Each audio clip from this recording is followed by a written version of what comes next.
तो हम सदन के बाहर और सदन के अंदर भी कार्यस्थगन प्रस्ताव ला करके और जिस सदन को विश्वास में लेकर के उन्होंने 32 की खतियान की बात की थी, उस सदन को भी बिना बताए सरकार ने दूसरे रास्ते से, वैसे में जब सदन चल रहा था और दूसरे रास्ते से उन्होंने एक नया रुख अख्तियार करने का बात किया, जिसको लेकर के राज्य के नौजवानों में भ्रम है और प्रदेश के नौजवानों की जो आवाज़ है कि 60-40 नए चलतों का जो उनका गुंज है, वह सदन के बाहर और सदन के अंदर हम लगातार मांग कर रहे हैं कि माननीय मुख्यमंत्री जी सदन के अंदर इस बात को उत्तर देने का काम करें। लेकिन सरकार लगातार पलायन कर रही है और हम आगे विश्वास करते हैं कि सरकार सदन के अंदर आकर के उत्तर दे। लेकिन हम तो सवाल उठाते रहेंगे उस नौजवानों के रोजगार के सवाल पर। हमारे जो कृषि मित्र है, जिसके बारे में सरकार वादा करके आई थी कि कृषि मित्रों के बारे में, उन कृषि मित्रों की जो जायज़ मांगे हैं उसको आवाज़ हमने सदन के अंदर भी उठाया, सदन के बाहर उठाया।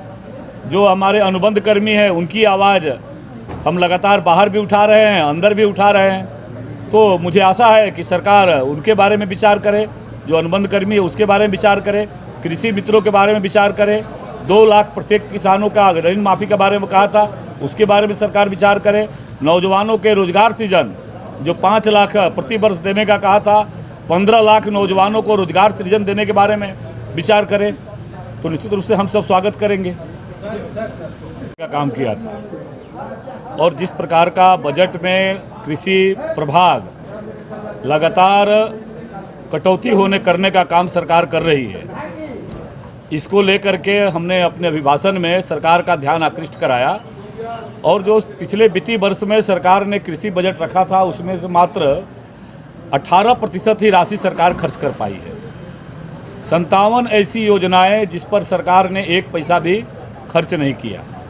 यहाँ तक कि जो निश्चय पत्र और जन घोषणा पत्र गठबंधन के साझेदार दलों ने जो घोषणा किया था, उन घोषणाओं को भी सरकार ने अपने बजट, कृषि बजट के परिप्रेक्ष्य में किसी प्रकार का उन्होंने उसको स्थान देने का काम नहीं किया।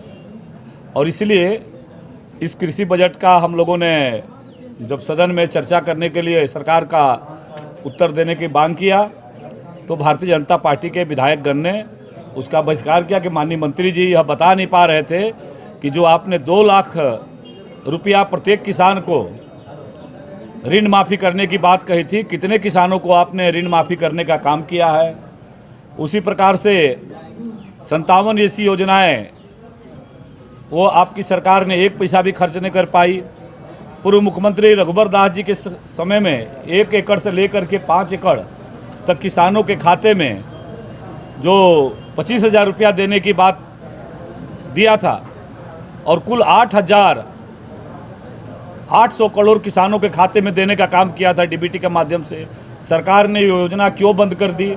ऐसे सारे किसानों के मुद्दे को लेकर के सरकार उत्तर नहीं दे पा रही थी और इसके लेकर के हम लोगों ने सदन का बहिर्गमन किया।